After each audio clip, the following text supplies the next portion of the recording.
ونگار ایک رسم تھی کہ پیار کا بہانہ تھا۔ ونگار جسے پنجاب میں ونگار، پختون علاقوں میں بلاندرا اور اشر کے نام سے بھی جانا جاتا ہے۔ ونگار کا لفظی مطلب جو میں سمجھا ہوں کہ بلا معاوضہ اجتماعی کام۔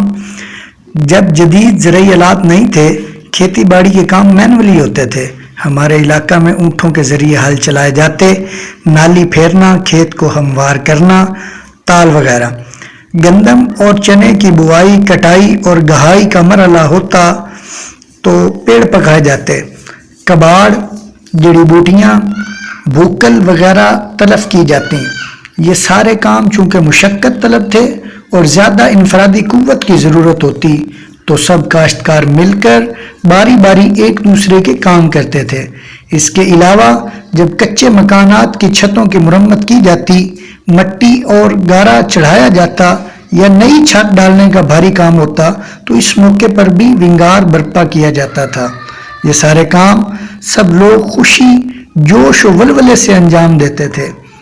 ایسے کاموں پر کبھی کبھی ڈھول اور شہنائی والے کو بھی بلایا جاتا تھا اور کام کے دوران منچلوں کا رقص وغیرہ بھی ہوتا تھا اور ڈھول کی تھاپ پر درانتی بھی چلائی جاتی تھی۔ نوجوان، کچھ بزرگ بھی کام کرتے ہوئے مذاق میں ایک دوسرے پر فکرے کستے اور ہنسی مذاق کے ساتھ بخوشی سارا کام ہو جاتا تھا۔ اب بھی کہیں کہیں یہ رواج موجود ہے، لیکن بہت کم، کیونکہ جدید زرعی آلات اور زمانے کی ترقی نے ان سارے کاموں کو آسان بنا دیا ہے۔ ایک وقت تھا کہ جیسے ہی مرغ نے اذان دے کر طلوع سحر کا اعلان کیا اور مساجد سے اللہ اکبر کی صدائیں بلند ہوئی تو گھروں میں بندے اونٹوں کے گلوں میں لٹکتی گھنٹیاں بجنے لگتی۔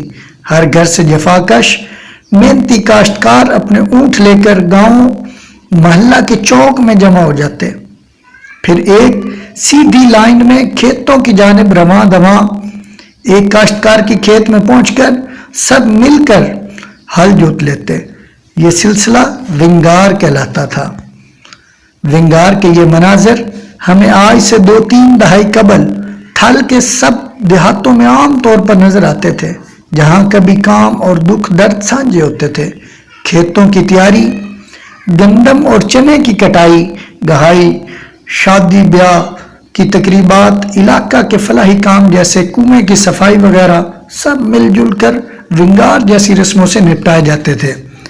جس شخص نے ونگار لینا ہوتی وہ شام کو ہی اطلاع کر دیتا کہ صبح اس کا کون سا کام ہے۔ کوئی فرد انکار نہیں کرتا تھا، سب لوگ خوشی خوشی صبح اجتماعی طور پر کام کے لیے چلے جاتے تھے، جس سے دنوں کا کام لمحوں میں ہو جاتا اور اتفاق، اتحاد اور محبت بھی قائم رہتی۔ ونگار والے دن ونگاریوں کا ناشتہ، لنچ ونگار لینے والے کے ذمہ ہوتا۔ خواتین عموماً ونگار میں کام تو نہیں کرتی تھی، لیکن ونگار میں شامل لوگوں کے لیے خالص دیسی مزیدار کھانے پکاتی تھی۔ ہم بچوں کے ذمہ کھانا کھیت میں پہنچانا ہوتا تھا۔ پانی گروپ کے ٹھنڈے مٹی والے گھڑوں میں اونٹوں کے کچاوے میں رکھ کر صبح ہی روانہ کر دیا جاتا اور یہ ہم بچوں کی ڈیوٹی ہوتی کہ چھوٹی جھاڑیوں کے سائے میں رکھے گھڑوں کو پانی گرائے بنا کیسے سائے کی طرف سرکاتے رہنا ہے۔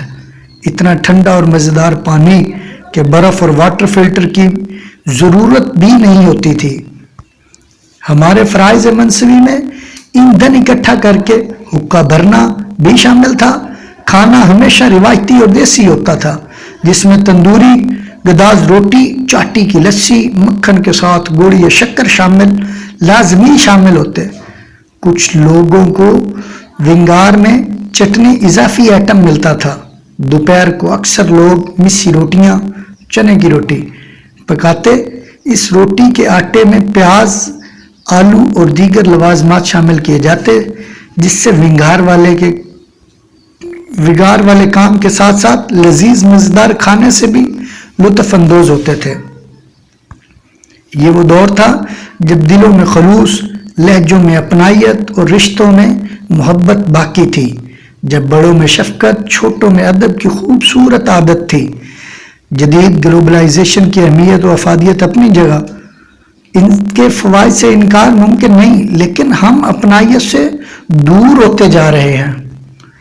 ایک مقامی شاعر درد نے کیا خوب کہا ہے، جڈاں تنگ حالات دی جنگ چھڑ پئی تے کو درد ونگار نہ لبھی۔ والسلام۔